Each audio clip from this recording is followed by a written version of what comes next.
Hello there. Good morning, good afternoon, good evening. Hi. I'm finally back in the main story. This'll be good. I like the Glasgow gang. They're fun. So I can't wait to see more of their shenanigans.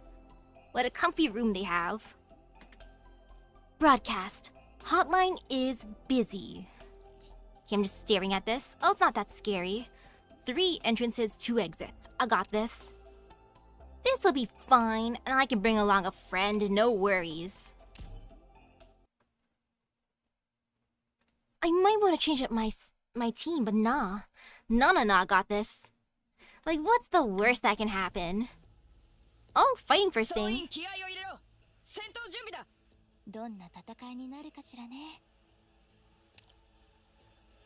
Oh, oopsies, you see that thingy, my bad. Let me fix that real quick. Click on that. Yeah, that's in the way. Okay, all good. Yep, that's fine now. All good. Good thing it started off with a fight and not a story, or else that would have been awkwardly blocking, and that'd be sad. I feel like she's gonna go poof if I put her there. I'm gonna put her here. And then I will send her here. Yes, indeed. Nope. I shall be patient. Just kidding. Multiple dudes scare me, so... Yeah, that's fine. Heat thorns can be here. Oh, yep, there's a dude firing things. And look at that guy just standing there. Oh, wait a second. Oh, it's a security check, dudes. That's annoying. I mean, the security checks are fine. Get out of here. Stop being sus over there in the corner. How dare you? Get out of here. I feel like putting her right here, because why not? No fear.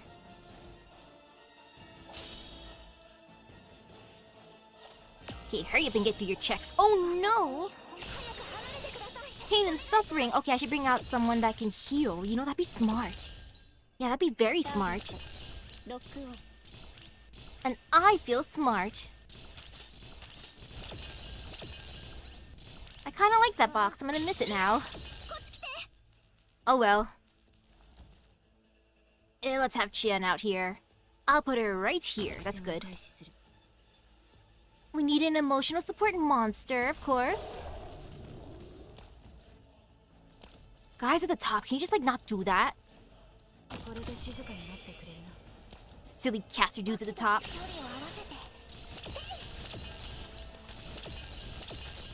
Like, come on, dude, just stop. Mission accomplished. Woohoo!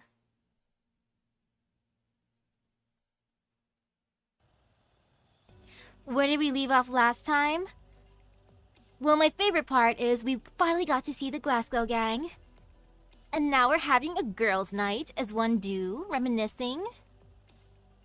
And then there were some other things, some other drama, like that one scholar dude stealing the canned food. How dare he? Should have been left out there. Our slime boy revealing that he was the imposter all along. To our wonderful teacher. And Red's here just doing whatever Red want to do. W, perhaps you could drive a little slower. Our tragically wounded dame won't hang in there much longer, Shining. Hold on tight, everybody. Incline ahead. A ride this rough likely won't benefit Kelsey's recovery in any way. So what? Teresa's couldn't hack her to death. You'd think a little bad suspension's gonna be what does it. Phew, the roads here suck. Passing through a bomb crater, guys. You could steer around. Too late, I'm going in. Who let W drive? Menacing growl. Yeah, Kelsey Jr. Now get your claws off me. You're free to screw off on You're free to screw off of the car and drag your sorry little master behind us. Your choice. Piper Spring! Got something ticking in your middle skull? You can try it. I'll play ball with you. Or maybe I should just throw you off and make roadkill of you. W, we're in a hurry. This hag can't cough a single word at anyone right now. And look at how sad and distressed her stupid wimpy pet is. I've never felt this good in my life. Don't you want to get payback on your boss? Medical department shit stirrer Kelsey reduced to this. She's my patient now. Ugh, you're as boring as ever. Tell Closure and her circus troupe to follow our route. With the Dukes and the Sarkas hitting it out, I'm the only one who still knows where to find an opening. You're very familiar with the terrain and situation. How do you think I survived the past few years? What, did you picture me swimming in Londinium sewers? A merc's got our ways. Once we're through these ruins, we'll hit our destination. Is she already there? You've got my word. I never miss a chance to make someone owe me. But pushing the wheelchair is not your base plan. I get an extra favor for that. Fine. Oh yeah, what's the deal between you and the hag? Dragging an in-cap into Londinium's a pretty terrible idea. She is my...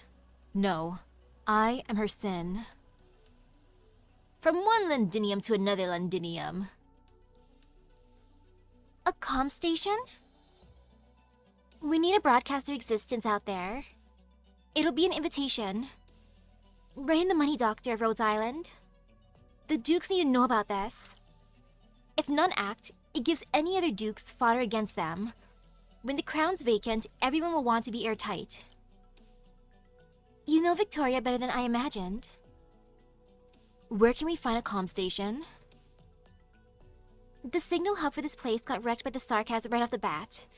But I know of a small station we might still be able to use. Ooh, hello? It's in a pub. Best house in all of Londinium before Norport went to pot. Hi. They set up a signal transceiver with a mad high power in there, so they could get ahead of what their guests from all over wanted. It looks like stones fell and blocked up the whole outside of it. But if we can find a way in, and use the gear that's still left in there, I think It'll be an extremely dangerous op. Going by what you've told us, we're in luck if that sorry station still works. After which, we couldn't even encrypt the outgoing signal. Bang on. It's an old civilian model. No matter who hears it, they'll know what we're trying to say in a flash. How am I doing tonight? Pretty good. A little hungry right now, but I got this. I want to play. Who needs food when you got games? Sobs. And the Sarkas will immediately act. We've just got to gamble the Dukes not wanting a preventable massacre to their name. Besides, I'm trusting some Duke or other will want to step up proper. After all, they're not going to want a Victoria in ruins themselves. The Dukes of Windermere, for example. She could be one of them, yeah. Interesting. Looks like you do read plenty of newspapers, Delphine. Doctor, Amia, I believe this plan is feasible. We need to inject a little chaos into shatter... we need to inject a little chaos to shatter the deadlock. I think this game's been out for a while. I've been playing it for like 2 years now. I don't know how old Arknights is, though. One or more Dukes on the offensive can be a smokescreen for us, whether it's finding where the airship is located, or creating conditions for the people to evacuate their abandoned plate. Then, before we do, we need to put an end to the pointless infighting and cutthroat slaughter in this lockdown zone. We need to give them a reason to reunite. Letting everyone know hope still exists, for example. Ooh, hello? Yes.